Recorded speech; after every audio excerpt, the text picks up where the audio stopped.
Hello warriors आणि सर्व भावी अधिकारी. वॉरियर ऑफिसर या तुमच्या लाडक्या एज्युकेशनल चॅनलवर मी सुप्रिया तुम्हा सर्वांचं मनपूर्वक स्वागत करते. आज आपण सामान्य विज्ञानमधील आरोग्यशास्त्र हा घटक पाहणार आहोत आणि हे जे लेक्चर असेल ते क्वेश्चन आन्सर टाईपमध्ये असेल आणि ज्या पद्धतीने नेहमी तुम्ही प्रश्न उत्तरे स्वरूपात लेक्चर असेल तर स्वतःचं उत्तर तयार ठेवता, त्याच पद्धतीने आजही तुम्हाला काय करायचं आहे, प्रश्न वाचल्यानंतर स्वतःचं उत्तर तयार ठेवायचं आहे. मी एक्सप्लेनेशन दिल्यानंतर तुमचं उत्तर आणि करेक्ट आन्सर जे काही असेल ते तुम्हाला टॅली करून पाहायचं आहे आणि शेवटी मग तुम्ही पहा की किती प्रश्नांची उत्तरं तुमची बरोबर आलेली आहेत. तर आज आपण आरोग्यशास्त्रामधले बरेचसे महत्त्वाचे घटक पाहणार आहोत, जसे की काही आजार आहेत माणसामध्ये आढळणारे प्रामुख्याने, तर त्या सगळ्यांची माहिती आपण घेणार आहोत. तर आजच्या लेक्चरमधला पहिला प्रश्न आहे, जीवाणूंविषयी अयोग्य विधान ओळखा. 4 विधानं दिलेली आहेत. पहिलं विधान आहे, साधारणतः जीवाणू एकपेशीय असतात. विधान ब आहे, विषाणूपेक्षा हे आकाराने मोठे असतात. विधान क आहे, जीवाणूमध्ये केंद्रक असते. आणि विधान ड आहे, जीवाणू हे घातक तसेच फायदेशीरही असतात. पर्याय आहेत अ, ब, क आणि ड. इथे विचारलेलं आहे तुम्हाला अयोग्य विधान कोणते. कधी कधी ऑप्शन 1, 2, 3, 4 मध्ये जे आपल्याला सरळ इथे अ व कडं दिलेलं आहे, तर ते तसं न देता ते थोडंसं शफल करून देतात. तर त्यावेळेला तुम्हाला काळजीपूर्वक ऑप्शन्स पाहिजे आहेत. ठीक आहे. तर इथे जर आपण पाहिलं या प्रश्नाचं बरोबर उत्तर, तर ते आहे पर्याय क्रमांक 3, म्हणजे विधान क जे आहे ते चुकीचं आहे. जीवाणू हे एकपेशीय असतात हे बरोबर आहे. ते विषाणूंपेक्षा आकाराने मोठे असतात. विषाणू फारच लहान असतात जीवाणूंपेक्षा. जीवाणू जे आहेत ते घातकही असतात, तसेच आपल्यासाठी ते फायदेशीरही असतात. तिसरं विधान चुकीचं आहे, कारण जीवाणूमध्ये केंद्रक नसते, म्हणूनच त्याच्यामध्ये मुक्त गुणसूत्रे असतात. हे लक्षात ठेवायचं तुम्हाला. जर आपण जीवाणूंची पेशी रचना पाहिली तर ती चांगली असते किंवा थोडीशी प्रगत असते असं आपण म्हणू शकतो, कारण त्याच्यामध्ये पेशीभित्तिका असते, पेशीपटल असते, पेशीरस आणि पेशी अंगके असतात. ठीक आहे. त्यामुळे जीवाणूंची पेशी रचना ही थोडीशी प्रगत असते. जीवाणू हे फायदेशीर पण असतात. बहुतांश जीवाणू हे माणसासाठी घातक ठरू शकतात. ठीक आहे. जीवाणूंच्या बाबतीतलं आणखी एक वैशिष्ट्य म्हणजे ते कोणत्याही प्रकारच्या वातावरणामध्ये जगू शकतात. म्हणजे उकळत्या पाण्यात असेल किंवा थंड पाण्यात असेल, कॉस्टिक सोडा टाकलेलं म्हणजे सोड्याचं पाणी जे असतं त्याच्यामध्ये पण ते जिवंत राहू शकतात. सल्फ्युरिक आम्ल असेल तर त्याच्यामध्ये सुद्धा ते जिवंत राहू शकतात. इतकंच काय, ते जमिनीमध्ये खोलवर किंवा अंतराळामध्ये सुद्धा जीवाणू जिवंत राहू शकतात. त्यामुळे म्हणजे जसं की आता विषाणू खूप जास्त चर्चेमध्ये आहे, तर विषाणूसोबत जीवाणूचं कंपॅरिझन असा एखादा प्रश्न बनू शकतो. त्यामुळे आपल्याला जीवाणूबाबतच्या सुद्धा गोष्टी माहीत असणं आवश्यक आहे, म्हणून मी हा प्रश्न घेतला होता. पुढचा प्रश्न पाहूयात आपण.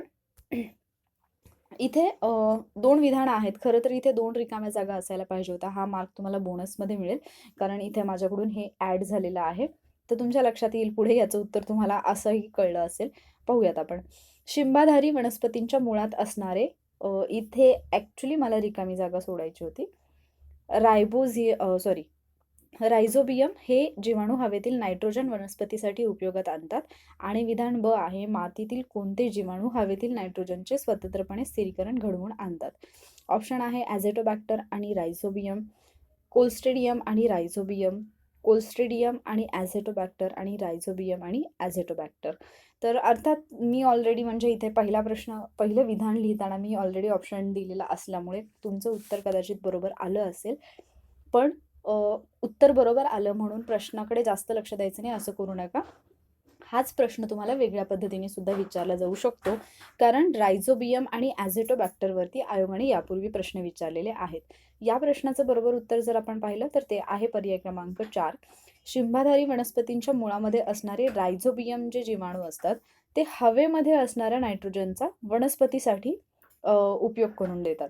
आणि मातीमध्ये असणारे ॲझेटोबॅक्टर हे जीवाणू जे आहेत ते हवेतील नायट्रोजनचं स्वतंत्रपणे स्थिरीकरण घडवून आणतात. हे दोन्ही व्यवस्थित लक्षात ठेवा की रायझोबियम कुठे आढळतात आणि ॲझेटोबॅक्टर कुठे आढळतात आणि ते नेमकं कार्य काय करतात, कारण याच्या बाबतीत आयोगाने फसवे प्रश्न यापूर्वी विचारलेले आहेत. रायझोबियमच्या बाबतीत जर आपण पाहिलं तर याचा उपयोग जो आहे तो जैविक खतामध्ये केला जातो. पण रायझोबियम जे आहेत ते जीवाणू स्वतः वनस्पतींवरती आणण्यासाठी अवलंबून असतात. आणि ज्यावेळेला मग रायझोबियम पण वनस्पतींवरती अवलंबून आहेत, पण त्याचबरोबर वनस्पतींसाठी रायझोबियमचा उपयोग होतोय अशी पद्धती, म्हणजे असं ज्यावेळेला आपल्याला आढळतं त्यावेळेला त्याला सहजीवन पद्धती असं म्हटलं जातं. ठीक आहे, किंवा सिम्बायोटिक असोसिएशन असं त्याला म्हटलं जातं आणि याच्यावरती पण प्रश्न बनू शकतो. जर आपण ॲझिटोबॅक्टरचा पाहिलं तर मगाशीच मी तुम्हाला सांगितलं हवेमधल्या नायट्रोजनचं ते स्वतंत्रपणे स्थिरीकरण घडवून आणतात. त्यानंतर आपण तिसरा एक त्याच्यामध्ये ऑप्शनमध्ये आपण पाहिलं होतं क्लोस्ट्रिडियम. तर हे जीवाणू जे असतात म्हणजे हवाबंद डब्यामध्ये जे काही पदार्थ असतात, खाद्यपदार्थ, तर आपण जनरली तुम्ही ऐकलं असेल की एक्सपायरी डेट पाहूनच ते चेक करून घ्यावं. कारण जर समजा त्याची मुदत संपली असेल तर त्याच्यामध्ये क्लोस्ट्रिडियम हे जीवाणू वाढण्याची शक्यता असते. तर अशा पद्धतीने हे काही जीवाणू आहेत जे तुम्हाला लक्षात ठेवायचे आहेत. त्याचबरोबर एक आहे लॅक्टोबॅसिलस, हे ऐकलं असेल तुम्ही. दह्यामधील हे जीवाणू आहेत जे की आपल्या शरीराला हानी पोहोचवत नाहीत. आणि सुरुवातीलाच मी तुम्हाला सांगितलं होतं पहिल्या प्रश्नामध्ये, काही जीवाणू हे आपल्यासाठी घातक असतात, तर काही जीवाणू जे आहेत ते आपल्यासाठी फायदेशीर सुद्धा असतात. आणि मग फायदेशीरमध्ये कोणता आहे, तर लॅक्टोबॅसिलस हा फायदेशीर आहे. पुढचा प्रश्न पाहूयात आपण. पुढचा प्रश्न आहे, विडाल टेस्टचा वापर कशाच्या निदानासाठी करतात? कोणत्या आजाराच्या निदानासाठी ही टेस्ट वापरली जाते? 1 विषमज्वर, 2 क्षयरोग, 3 कॉलरा आणि 4 यापैकी नाही. तर या प्रश्नाचं जे बरोबर उत्तर आहे ते आहे पर्याय क्रमांक 1 विषमज्वर म्हणजेच टायफॉइड. विषमज्वर म्हणजे काय, तर टायफॉइड. आणि याचं निदान करण्यासाठी जी टेस्ट असते त्या टेस्टला म्हटलं जातं विडाल टेस्ट. ठीक आहे, तर हे व्यवस्थित लक्षात ठेवा. विषमज्वर हा जो आजार आहे तो जीवाणूजन्य रोग आहे किंवा जीवाणूजन्य आजार आहे. आणि तो कोणत्या जीवाणूमुळे होतो, तर साल्मोनेला टायफी असं त्याचं नाव आहे. तर अर्थात काही रोग जे आहेत त्यांच्या जीवाणूमध्ये किंवा त्यांचे जे विषाणू असतात त्यांची नावं आणि आजाराचं नाव हे बऱ्यापैकी सिमिलर असतात. त्यामुळे ते लक्षात ठेवायला आपल्याला प्रॉब्लेम येत नाही. ठीक आहे, साल्मोनेला टायफी या जीवाणूमुळे विषमज्वर हा आजार होत असतो. साल्मोनेला टायफी या जीवाणूमुळे. ठीक आहे, हा आजार होत असतो आणि याचा प्रसार जो आहे तो दूषित अन्नाद्वारे, दूषित पाण्याद्वारे, तसंच घर माशीद्वारे सुद्धा होतो. हे लक्षात ठेवा. मग हा आहे काय एक्झॅक्टली टायफॉइड तुम्हाला माहिती असेल तर याच्यामध्ये आपल्या शरीरात आतड्याचा जो भाग आहे त्याच्यावरती याचा परिणाम होत असतो. कारण काही वेळेला असा प्रश्न पण विचारला जातो की एखादा आजार जो आहे ठराविक तो मानवाच्या शरीराच्या कोणत्या अवयवावरती परिणाम करत असतो. ठीक आहे, त्यानंतर आपण पुढचा प्रश्न पाहूयात. डॉट्स कोणत्या रोगावरील उपचार पद्धती आहे? पर्याय क्रमांक 1 आहे क्षयरोग, पर्याय क्रमांक 2 आहे ट्युबरक्युलोसिस, पर्याय क्रमांक 3 आहे 1 व 2 आणि पर्याय क्रमांक 4 आहे यापैकी नाही. तर तुमचं उत्तर तुम्हाला नोंदवायचं आहे. या प्रश्नाचं जे बरोबर उत्तर आहे ते आहे पर्याय क्रमांक 3, क्षयरोगलाच ट्युबरक्युलोसिस असं म्हणतात. आता असा प्रश्न घेण्याचं कारण काय, काही जणांना ज्यांच्या पटकन लक्षात आलं त्यांना असं वाटलं असेल की ती सोपा प्रश्न विचारलाय. पण काही जणांनी म्हणजे जी आपल्याला जनरली सवय असते, डॉट्स हे ज्यांनी वाचले आणि ज्यांना माहिती आहे की हा क्षयरोगावरचा उपचार आहे, ते पहिला ऑप्शन वाचला रे वाचला की लगेच 1 नंबरचं सर्कल जे आहे ते फिल करून टाकतात. का? कारण मला माहिती आहे की डॉट्स ही क्षयरोगावरची उपचार पद्धती आहे. पण पुढे जो ऑप्शन दिलेला आहे ते क्षयरोगाचंच इंग्लिशमधलं नाव आहे हे पाहायचं आपण विसरून जातो. ठीक आहे, तर त्याच्यामुळे घाई जी आहे किंवा अति कॉन्फिडन्स जो मी नेहमी सांगते, ओव्हर कॉन्फिडन्स तुम्हाला घेऊन बुडू शकतो. तर त्याच्या पाठीमागे रिझन हे आहे आणि म्हणूनच मी असा प्रश्न घेतलेला आहे. तर क्षयरोगलाच ट्युबरक्युलोसिस असं म्हटलं जातं. याचा जो जीवाणू आहे तो मायकोबॅक्टेरियम ट्युबरक्युली असा आहे. जीवाणूचं नाव काय आहे, मायकोबॅक्टेरियम ट्युबरक्युली. आणि मी मगाशी पण सांगितलं तुम्हाला की बरेच जीवाणूजन्य किंवा विषाणूजन्य रोग असे असतात ज्यांच्या जीवाणूचं किंवा विषाणूचं नाव जे आहे ते बऱ्यापैकी रोगाशी साधर्म्य साधणारं असतं. त्यामुळे ते लक्षात ठेवायला आपल्याला सोपं जाऊ शकतं. याचं जर औषध आपण पाहिलं क्षयरोगाचं तर ते आहे स्ट्रेप्टोमायसिन. स्ट्रेप्टोमायसिन. आय होप माझा आवाज तुम्हाला बरोबर येत असेल. बाहेर काही लोक बोलत आहेत त्यामुळे. स्ट्रेप्टोमायसिन हे औषध आहे आणि याच्यावरची जी लस आहे ती आहे BCG लस, जी की मूल जन्मल्यानंतर लगेच याचा डोस दिला जातो आणि डाव्या दंडाला त्वचेच्या खाली ही जी आहे लस ती दिली जाते. व्यवस्थित लक्षात ठेवा. कदाचित म्हणजे तुम्हाला पण हे जाणवलं असेल. तर ह्या गोष्टी ज्या आहेत तर त्या तुम्हाला रिलेट करून लक्षात ठेवायच्या असतात. फॉर एक्झाम्पल तुम्हाला पण जन्मल्यानंतर ही लस देण्यात आली असेल तर स्वतःच्या डाव्या हाताला दंडाच्या बाजूला तुम्ही तिथे चेक करू शकता, एक छोटासा मार्क दिसतो आपल्याला, ती असते BCG लस. ठीक आहे. आणि आय थिंक मागच्या 2 वर्षापूर्वीच आयोगाने हा प्रश्न विचारलेला आहे. 2 किंवा 3 वर्षात आयोगाने हा प्रश्न विचारलेला आहे. BCG लस जी आहे ती कोणत्या आजारावरती दिली जाते. त्यामुळे असे प्रश्न तुम्हाला लक्षात ठेवायचेच आहेत. मग डॉट्स ही उपचार पद्धती जी आहे, डॉट्सचा एक्झॅक्टली फुल फॉर्म काय होतो? डायरेक्टली ऑब्झर्व्ड ट्रीटमेंट शॉर्ट कोर्स असा त्याचा फुल फॉर्म होतो. आणि ही ट्रीटमेंट जी आहे किंवा ही उपचार पद्धती जी आहे ती क्षयरोगावरती वापरली जाते. ठीक आहे. पुढचा प्रश्न पाहूयात आपण. अयोग्य जोडी ओळखा. इथे एका बाजूला आजार दिलेले आहेत आणि दुसऱ्या बाजूला त्याची लस दिलेली आहे आणि तुम्हाला ओळखायची आहे अयोग्य जोडी, म्हणजे कोणत्या आजारावरती कोणती लस नाहीये पण ती इथे दिलेली आहे. पहिला आजार आहे विषम ज्वर आणि त्याच्यावरची लस आहे TAB. दुसरा आजार आहे कॉलरा, त्याच्यावरची लस आहे हाफकिनची लस. तिसरा आजार आहे घटसर्प आणि लस दिलेली आहे DPT. आणि चौथा पर्याय आहे सर्व योग्य, म्हणजे कदाचित या तीनही जोड्या बरोबर असू शकतात. तर या प्रश्नाचं जे बरोबर उत्तर आहे ते तुम्ही पटकन नोंदवून ठेवा. या प्रश्नाचं जे बरोबर उत्तर आहे, म्हणजे याच्यामध्ये अयोग्य जोडी कोणती आहे, तर याचं उत्तर आहे पर्याय क्रमांक 4, म्हणजे एकही जोडी अयोग्य नाही. इथे दिलेल्या सर्व जोड्या ज्या आहेत त्या बरोबर आहेत. विषमज्वरसाठी जी लस वापरली जाते ती लस आहे TAB. Just a second. विषमज्वर या रोगावरची जी लस आहे ती आहे TAB लस. कॉलरा हा जो आजार आहे त्याच्यावरची जी लस आहे ती आहे हाफकिनची लस. आणि घटसर्प या आजारावरची किंवा रोगावरची जी लस आहे ती आहे DPT लस. आता DPT लस जी आहे तिला त्रिगुणी लस म्हणून ओळखलं जातं, कारण DPT ही जी लस आहे ती 3 वेगवेगळ्या आजारांवरती चालते. एक आहे घटसर्प, त्यानंतर आहे डांग्या खोकला आणि त्यानंतर आहे धनुर्वात. या तीनही आजारांवरती ही लस चालते. ठीक आहे. तर हे व्यवस्थित लक्षात ठेवा, एखादा आजार आणि त्याच्यावरती असणारी लस. कारण जसं की नेहमी बाकी विषयांच्या बाबतीत पण एखादा मुद्दा करंटमध्ये चर्चेत असला तर त्याच्यावरतीच आयोग प्रश्न विचारेल असं नाही, पण त्याच्याशी रिलेट करून दुसऱ्या एखाद्या गोष्टीवरती आयोग प्रश्न आपल्याला विचारू शकतो. त्यामुळे आपण थोडंसं अवेअर राहायचं आहे त्याच्या बाबतीत. पुढचा प्रश्न पाहूयात आपण. पुढचा प्रश्न विषाणूबाबत आहे आणि हा प्रश्न खूप व्यवस्थितपणे लक्षात ठेवायचा आहे तुम्हाला. किंवा हे जे वर्णन मी सांगेन त्याचं रिझन म्हणजे विषाणू हा एक असा घटक झालाय की ज्या लोकांना, म्हणजे अगदी अनपढ लोक जी होती, ज्यांना कधी विषाणू म्हणजे काय असतं हे माहिती नव्हतं, त्यांना सुद्धा याच्याबद्दलचं नॉलेज थोडंफार झालेलं आहे. कशामुळे? कोविड-19मुळे. ठीक आहे. तर विषाणूबाबत अयोग्य विधान ओळखा. इथे 4 विधानं आहेत. पहिलं विधान आहे विषाणूंना ठराविक पेशीरचना नसते म्हणून त्यांना अपेशीय म्हणतात. दुसरं विधान आहे विषाणू हे नाव पाश्चर यांनी दिले. तिसरं विधान आहे विषाणूमध्ये DNA आणि RNA असतात. आणि चौथं विधान आहे यांच्यामध्ये पेशीरस व पेशी अंगके नसतात व पेशीभित्तिका नसते, फक्त त्यांच्या भोवती प्रथिनांचे आवरण असते. इथे तुम्हाला ओळखायचं आहे अयोग्य विधान. जी 4 विधानं आहेत त्याच्यापैकी अयोग्य कोणतं आहे. तर या प्रश्नाचं बरोबर उत्तर आहे पर्याय क्रमांक 3, म्हणजे तिसरं विधान जे आहे ते चुकीचं आहे. विषाणूंना ठराविक पेशीरचना नसते म्हणून त्यांना अपेशी असं म्हटलं जातं, नॉन सेल्युलर. हे व्यवस्थित लक्षात ठेवा, याच्यावरती क्वेश्चन बनू शकतो. ठीक आहे. विषाणू हे नाव जे आहे ते पास्टर या शास्त्रज्ञांनी दिलेलं आहे आणि त्याचा अर्थ होतो विष तयार करणारे. विष तयार करणारे म्हणजे विषाणू असं. विषाणूमध्ये DNA आणि RNA दोन्ही नसतात कधीच. तर या दोन्हीपैकी एक काहीतरी असेल, एक तर DNA तरी असेल किंवा RNA तरी असेल. ठीक आहे. हे व्यवस्थित लक्षात ठेवा. हे दोन्ही न्यूक्लिक ॲसिड एकाच वेळी विषाणूमध्ये कधीही प्रेझेंट नसतात. एक तर DNA असेल किंवा RNA असेल. म्हणजे इथे फक्त एक शब्द चेंज केलेला आहे, तरी सुद्धा आपलं उत्तर जर आपण व्यवस्थितपणे वाचलं नाही तर ते चुकू शकतं.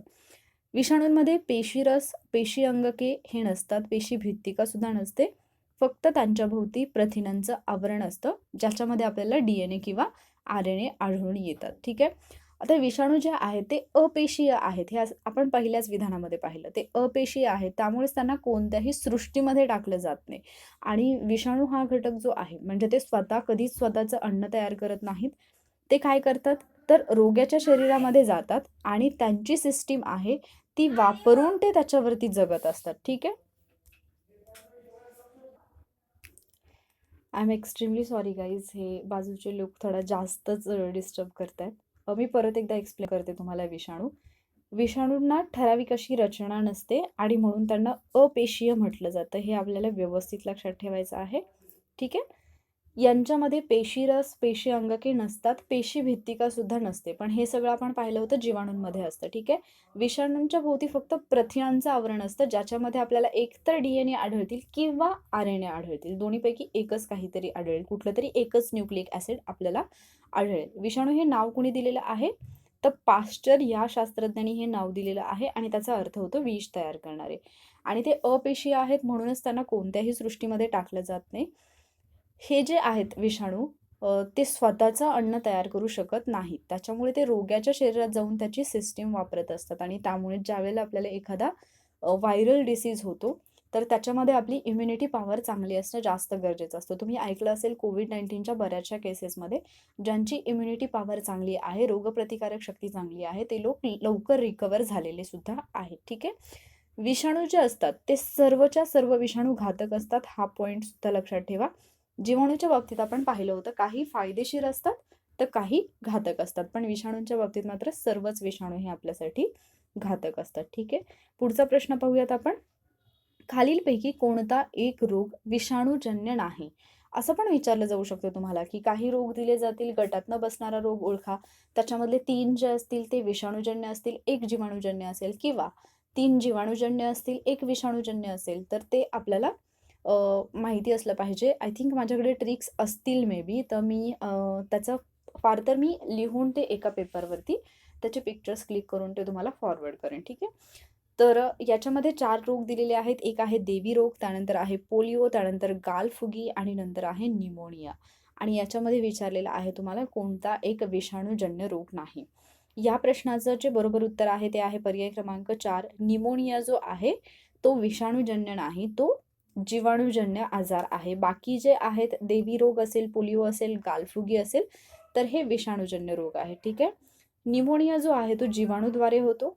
देवी रोग ज्याला स्मॉल पॉक्स असं म्हटलं जातं, ज्याच्यामध्ये तुम्हाला माहिती असेल की अंगावरती छोटे छोटे पुरळ येतात, त्यानंतर ताप येतो. ठीक आहे. आणि याच्यावरती लस पण आहे, ती म्हणजे देवीची लस जिला म्हटलं जातं. देवीची लस जी आहे ती याच्यावरती उपचार म्हणून वापरली जाते. ठीक आहे. त्यानंतर दुसरा आजार जर आपण पाहिला तो आहे पोलिओ. पोलिओ म्हणजे फार मोठ्या प्रमाणावरती काही कालावधीपूर्वी होता. एन्टेरोव्हायरसेसमुळे हा होत असतो आणि प्रसार याचा दूषित अन्न आणि पाण्यामुळे होत असतो. ठीक आहे. त्यानंतर तिसरा आहे गालफुगी, ज्याला मम्स असं म्हटलं जातं. पॅरामायक्सो व्हायरसमुळे हा होत असतो. ठीक आहे. तर हे जे आहेत ते विषाणूजन्य रोग आहेत आणि निमोनिया जो आहे तो जीवाणूद्वारे होणारा रोग आहे. पुढचा प्रश्न पाहूयात आपण. अयोग्य विधान कोणते? परत 4 विधानं आहेत, याच्यापैकी अयोग्य विधान तुम्हाला ओळखायचं आहे.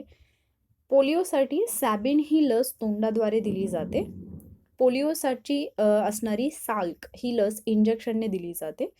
3 पोलिओ आजार माणसाच्या मध्यवर्ती चेतासंस्थेवर परिणाम करतो आणि 4 1994 सालापासून पोलिओचे भारतातून निर्मूलन झाल्याचे WHO ने प्रमाणपत्र दिले आहे. तर इथे तुम्हाला विचारले अयोग्य विधान कोणते? या प्रश्नाचं जे बरोबर उत्तर आहे ते आहे पर्याय क्रमांक 4. म्हणजेच जे अयोग्य विधान आहे ते आहे पर्याय क्रमांक 4. पहिलं विधान जे आहे, पोलिओसाठी 2 प्रकारच्या लसी आहेत. एक आहे साल्कची लस आणि दुसरी आहे सॅबिनची लस. ठीक आहे.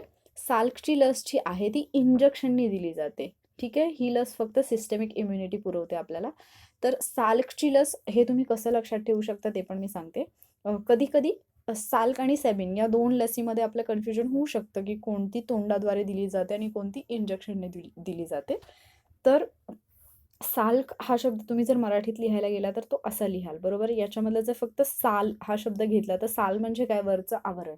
म्हणजे ती इंजेक्शनने म्हणजे आपल्या त्वचेमध्ये दिली जाते असं तुम्ही लक्षात ठेवू शकता. आणि मग जी उरलेली आहे सॅबिनची ती तुम्हाला कशाने दिली जाते? तोंडाद्वारे दिली जाते. सॅबिनची लस जी आहे ती आतड्यामध्ये जाते आणि रक्तात पूर्ण रक्तात सुद्धा ती शोषली जाते. ठीक आहे. त्यामुळे ती जास्त परिणामकारक असते असं आपण म्हणू शकतो. शेवटचं विधान जे चुकीचं होतं ते त्याच्यामध्ये एक्झॅक्टली चूक काय आहे? तर 1994 साली भारताने पोलिओच्या निर्मूलनासाठी पोलिओ लसीकरण मोहीम सुरू केली होती. पण 1994ला WHO ने भारताला पोलिओचं निर्मूलन झालं किंवा पोलिओ मुक्त म्हणून घोषित केलं नव्हतं. तर 2014 साली भारताला पोलिओ मुक्त घोषित करण्यात आलेलं आहे. ठीक आहे. असं प्रमाणपत्र WHO ने दिलं होतं. जी पल्स पोलिओ मोहीम सुरू झाली 1994ला, त्याच्यात सर्वप्रथम हे लसीकरण कधी झालं होतं? 9 डिसेंबर 1995ला. तर आता भारतातून पूर्णपणे निर्मूलन झाल्याचं सर्टिफिकेट भारताला देण्यात आलेलं आहे WHO मार्फत. पुढचा प्रश्न पाहूयात आपण. हेपॅटायटिसच्या कोणत्या विषाणूवर लस उपलब्ध नाही? AB, BD, CE की AE? पहिल्यांदा तर आपल्याला हे माहिती पाहिजे की हेपॅटायटिसचे किती प्रकारचे विषाणू असतात? तर ते 5 प्रकारचे असतात. A, B, C, D आणि E या 5 प्रकारचे असतात आणि याच्यापैकी कोणत्या विषाणूवरती लस उपलब्ध नाही असं तुम्हाला विचारलेलं आहे. तर या प्रश्नाचं जे बरोबर उत्तर आहे ते आहे पर्याय क्रमांक 3 C आणि E ला लस उपलब्ध नाही. तर हे आपण हेपॅटायटिसची कंप्लीट माहिती आपण अगदी व्यवस्थितपणे लक्षात ठेवणार आहोत. फक्त हे जे चित्र तुम्हाला दिसते ते व्यवस्थित लक्षात ठेवा. विषाणू किती प्रकारचे आहेत? 5. 1, 2, 3, 4 आणि 5. ठीक आहे. याच्यापैकी ए आणि ई हे दोन जे आहेत, ए आणि ई हे दोन जे आहेत, त्यांचा प्रसार जो आहे तो अन्न आणि पाण्यामार्फत होतो. ईचा प्रसार कशामार्फत होतो? अन्न आणि पाण्यामार्फत होतो. बी सी डी हे जे 3 आहेत यांचा प्रसार रक्त आणि लैंगिक प्रजननाद्वारे होत असतो. ठीक आहे. याच्यामध्ये लस कोणाकोणाला अवेलेबल आहे? तर फक्त ए आणि बी साठी लस उपलब्ध आहे. लस उपलब्ध आहे फक्त ए आणि बी साठी. पण बीची जी लस आहे तीच डीला सुद्धा चालते. म्हणजे अर्थात बीची लस जर डीला चालते तर त्याचा अर्थ इनडायरेक्टली असा झाला की डी साठी पण लस उपलब्ध आहे. उरतात कोण? सी आणि ई. सी आणि ई साठी लस उपलब्ध नाही आणि आपल्याला तेच विचारलेलं आहे. असा प्रश्न बनू शकतो एखादा. ठीक आहे. त्यामुळे आपल्याला या डिटेल्स माहिती पाहिजेत. बरं, हेपॅटायटिस जो आहे तो मानवाच्या शरीराच्या कोणत्या अवयवावरती परिणाम करतो? तर यकृत, लिव्हरवरती हा परिणाम करत असतो आणि हा तुम्हाला माहिती असेल, चांगला ओळखीचा आजार असेल, ज्याच्यामध्ये त्वचा, डोळे पिवळे पडतात आपले, मळमळ होणं असेल, भूक मंदावणं असेल, पोटात दुखायला लागतं. या सगळ्या गोष्टी ज्या आहेत किंवा ही सगळी लक्षणं जी आहेत ती हेपॅटायटिसची आहेत. ठीक आहे. पुढचा प्रश्न पाहूयात आपण. पुढचा प्रश्न आहे योग्य जोड्या जुळवा. सध्या बर्ड फ्लूचा म्हणजे बऱ्यापैकी गोंधळ चालू आहे. ज्यावेळेला आपले पेपर सेट झाले असतील त्यावेळेला तरी बर्ड फ्लू नव्हता. पण तरीसुद्धा काही आजार असतात जे चर्चेमध्ये असतात आणि त्यांच्याबद्दलची माहिती आपल्याला आवश्यक आहे. तर इथे बर्ड फ्लू, स्वाईन फ्लू आणि हाँगकाँग फ्लू दिलेले आहेत आणि त्यांचे विषाणू कोणते आहेत त्याबाबत जोड्या लावायचा प्रश्न आहे. बर्ड फ्लू, स्वाईन फ्लू, हाँगकाँग फ्लू आणि गट ब मध्ये आहे H3N2, H5N1 आणि H1N1. तर या प्रश्नाचं जे बरोबर उत्तर आहे ते आहे पर्याय क्रमांक 4. बर्ड फ्लू जो आहे तो H5N1 चा आहे. हा विषाणू आहे H5N1 या विषाणूमुळे होतो. स्वाईन फ्लू सगळ्यांनाच माहिती आहे H1N1 हा तर म्हणजे कायमस्वरूपी आपल्या लक्षात राहतो. आणि त्यानंतर येतो हाँगकाँग फ्लू जो आहे H3N2 मुळे होणारा आजार किंवा H3N2 या विषाणूमुळे होणारा आजार. तर हे व्यवस्थित लक्षात ठेवा. विषाणू जे आहेत, विषाणूजन्य रोग जे आहेत ते आपल्याला माहिती असले पाहिजेत. पुढचा प्रश्न, एड्स संबंधित संस्था आणि ठिकाण यांच्या योग्य जोड्या जुळवा. एड्सच्या रिलेटेड काही संस्था आहेत ज्या कोणकोणत्या शहरामध्ये आहेत ह्या आपल्याला माहिती पाहिजेत. मग इथे दिलेलं आहे नारी आहे, पुढे दिले भोसरी पुणे, त्यानंतर आहे नाको NACO दिल्ली आणि MSACS वडाळा मुंबई. कोणकोणत्या जोड्या योग्य आहेत संस्था आणि ठिकाणी यांच्या? पर्याय क्रमांक 1 आहे अ आणि क, पर्याय क्रमांक 2 आहे अ आणि ब, पर्याय क्रमांक 3 आहे अ ब क आणि पर्याय क्रमांक 4 आहे यापैकी एकही नाही, म्हणजे एकही जोडी योग्य नाही. तर या प्रश्नाचं जे बरोबर उत्तर आहे ते आहे पर्याय क्रमांक 3, म्हणजे इथे दिलेल्या तीनही जोड्या बरोबर आहेत. तुम्हाला माहिती असेल 1 डिसेंबर हा जागतिक एड्स दिन म्हणून साजरा केला जातो. भारतामध्ये जर आपण पहिल्यांदा पाहिलं तर 1986 साली एड्सचा पहिला रुग्ण आढळला होता. हे व्यवस्थित लक्षात ठेवा. 1986 साली भारतामध्ये पहिला एड्सचा रुग्ण आढळला होता. तो मद्रासमध्ये आढळला होता. ठीक आहे. एड्ससाठी लस उपलब्ध नाही हे सगळ्यांना माहिती आहे. बरं, एड्स म्हणजे एक्झॅक्टली काय असतं? तर असा एक ठराविक असा आजार नसतो. एड्समध्ये काय होतं ना, खूप सगळे आजार माणसांना म्हणजे एकूण असं आजारांचा समूह आहे असं आपण म्हणू शकतो, की खूप सगळे आजार एकापाठोपाठ एक लोकांना होतात आणि त्याच्यामुळे त्यांची इम्युनिटी सिस्टीम जी आहे ती कम्प्लिटली डॅमेज होऊ शकते आणि त्याच्यामध्ये जो स्पेसिफिकली HIV चा विषाणू आहे तो पांढऱ्या पेशीवरती हे करत असतो, हल्ला करत असतो. T4 या पांढऱ्या पेशीवरती हल्ला करत असतो. ठीक आहे. टी सेल्स लक्षात ठेवा.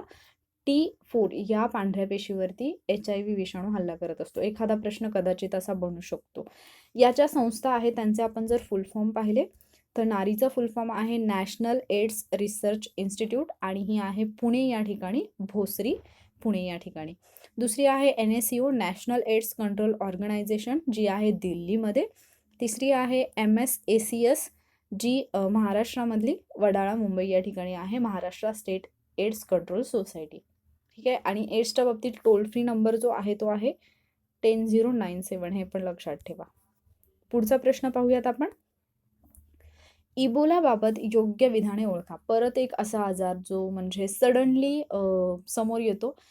तो खूप जुना आहे ॲक्च्युली असताना, पण परत एकदा तो त्याचा उद्रेक झाला आणि मग परत तो पण जसा कोविड आहे चर्चेमध्ये तसा इबोला पण चर्चेमध्ये होता. इथे विचारले इबोलाबाबत योग्य विधाने ओळखा. पहिलं विधान आहे इबोला विषाणूमुळे होणारा हा रोग 1976 मध्ये नायजेरिया, सुदान येथे प्रथम आढळला. दुसरं विधान आहे इबोला नदीच्या काठी असलेल्या गावापासून सर्वत्र प्रसारित झाला म्हणून त्याला इबोला हे नाव पडले. तिसरं विधान आहे 1976 नंतर 2014 साली सर्वप्रथम तो पश्चिम आफ्रिकेमध्ये आढळला. आणि चौथं विधान आहे याचा प्रसार फक्त चिंपांजी आणि माकड यांच्याद्वारे होतो. पर्याय आहेत अ आणि ब, क, अ, ब आणि ड, आणि चौथा पर्याय आहे अ, ब, क. तर या प्रश्नाचं जे बरोबर उत्तर आहे ते आहे पर्याय क्रमांक 4. इथे दिलेली अ, ब, क ही 3 विधानं बरोबर आहेत. चौथं विधान जे आहे ते चुकीचं आहे. इबोला जो आहे तो इबोला नावाच्या विषाणूमुळे होतो. हा आजार जरी आपल्याला सध्या चर्चेत असल्यामुळे वाटत असेल की तो रिसेंटली नवीन एखादा आजार आहे, तरी तसा नाहीये. तो पहिल्यांदा जो आहे तो 1976 मध्ये आढळला होता, नायजेरिया आणि सुदान या ठिकाणी. बरं, याला इबोला हे नाव का पडलं? कारण इबोला नदीच्या काठी असलेल्या गावापासून या रोगाचा जो आहे तो प्रसार व्हायला सुरुवात झाली आणि म्हणून याला इबोला हे नाव देण्यात आलं. 1976 नंतर म्हणजे खूप मोठ्या कालावधीच्या गॅप नंतर 2014 मध्ये परत एकदा तो पश्चिम आफ्रिकेमध्ये आढळलेला आहे. आणि याचा प्रसार फक्त चिंपांजी आणि माकड यांच्याद्वारे होतो का? म्हणजे इथे जर असं म्हटलं असतं की याचा प्रसार चिंपांजी आणि माकड यांच्याद्वारे होतो तर ते विधान बरोबर झालं असतं. पण इथे शब्द काय दिलेला आहे तुम्हाला? फक्त. फक्त या एका शब्दामुळे हे विधान चुकीचं ठरतं. कारण याचा प्रसार मानवाद्वारे सुद्धा होतो. आणि तुम्ही पाहिलं असेल म्हणजे न्यूजला वगैरे पाहताना ज्या ठिकाणी इबोला होत आहे तर त्या ठिकाणी किती जास्त प्रिकॉशन्स घेतले जातात. तर हे ज्या माणसाला याचं संक्रमण झालेलं आहे, ज्या माणसाला याची लागण झालेली आहे त्याच्यापासून सुद्धा याचं संक्रमण होऊ शकतं. पुढचा प्रश्न पाहूयात आपण. चुकीची जोडी ओळखा. इथे काही कॅन्सर दिलेले आहेत, काही कर्करोग दिलेले आहेत आणि त्यांची वेगवेगळी नावं दिलेली आहेत की कोणत्या कॅन्सरला काय म्हटलं जातं. एका गटामध्ये दिलेला आहे रक्ताचा कर्करोग. चुकीची जोडी ओळखायची आहे, सॉरी. रक्ताचा कर्करोग, ल्युकेमिया, संयोजी ऊतीचा कर्करोग, सार्कोमा. संयोजी ऊती म्हणजे कनेक्टिव्ह टिश्यूज. कॅन्सर जो आहे, जो ग्रंथींचा कर्करोग असतो. त्याच्या पुढे दिलेला आहे ॲडिनोमास आणि चौथा आहे लिम्फॅटिक सेल कार्सिनोमा. लिम्फॅटिक म्हणजे लसिका पेशी, मराठीमधला शब्द त्याचा. तर इथे तुम्हाला विचारले चुकीची जोडी ओळखा. तर या प्रश्नाचं जे बरोबर उत्तर आहे ते आहे पर्याय क्रमांक 4. लिम्फॅटिक सेल जो आहे त्याला कार्सिनोमा असं म्हटलं जात नाही, त्याला लिम्फोमा असं म्हटलं जातं. लिम्फोमा असं म्हटलं जातं त्याला. ठीक आहे. तर इथे आपण काही कर्करोग पाहूयात. रक्ताचा कर्करोग जो आहे त्याला ल्युकेमिया म्हटलं जातं, हे लक्षात ठेवा. संयोजी ऊतीचा कर्करोग जो आहे त्याला सार्कोमा म्हटलं जातं. लिम्फॅटिक सेलचा आत्ताच सांगितलं मी, लिम्फोमा म्हटलं जातं. त्यानंतर अभिस्तर ऊतीचा जो आहे तो कार्सिनोमा आहे.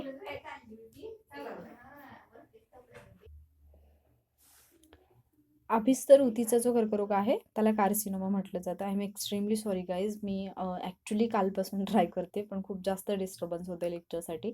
फायनली मी करायला घेतलं पण अजून पण थोडं डिस्टर्बन्स आहे. But please try to concentrate on my voice only. Okay, जे मी सांगते त्याच्यावरती कॉन्सन्ट्रेट करण्याचा प्रयत्न करा, आजूबाजूच्या आवाजाकडे लक्ष देऊ नका. पुढचा प्रश्न पाहूयात आपण. याच्यामध्ये आणखी काही सांगायचे होते ॲक्च्युली मला. जे कॅन्सर आहेत, तर त्वचेचा कॅन्सर तुम्ही ऐकला असेल त्याला मेलानोमा असं म्हटलं जातं. ठीक आहे, त्वचेचा कॅन्सर जो असतो त्याला मेलानोमा असं म्हटलं जातं, हे लक्षात ठेवा. आणि हाडांचा जो आहे त्याला सार्कोमा. ऑस्टिओसार्कोमा असं म्हटलं जातं. तर हे पण लक्षात ठेवा, याच्यावरती पण प्रश्न विचारले जाऊ शकतात. पुढचा प्रश्न पाहूयात आपण. 2 विधानं आहेत. पहिलं विधान आहे काला आजाराचा प्रसार सँडफ्लाय नावाच्या माशीमुळे होतो आणि दुसरं विधान आहे स्लीपिंग सिकनेसचा प्रसार सेसे नावाच्या माशीमुळे होतो. अयोग्य, ब योग्य, आणि ब योग्य की दोन्ही अयोग्य? तर या प्रश्नाचं जे बरोबर उत्तर आहे ते आहे पर्याय क्रमांक 3. इथे दिलेले दोन्ही जे विधानं आहेत ती बरोबर आहेत. काला आजार जो आहे त्याचा प्रसार सँडफ्लाय नावाच्या माशीमुळे होतो आणि स्लीपिंग सिकनेसचा प्रसार जो आहे तो सेसे नावाच्या माशीमुळे होतो.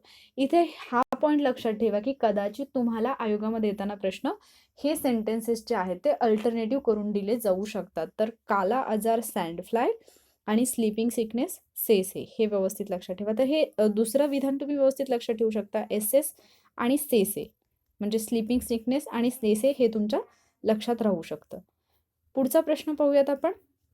डाऊन्स सिंड्रोम रोगाला मंगोलिया असेही म्हणतात.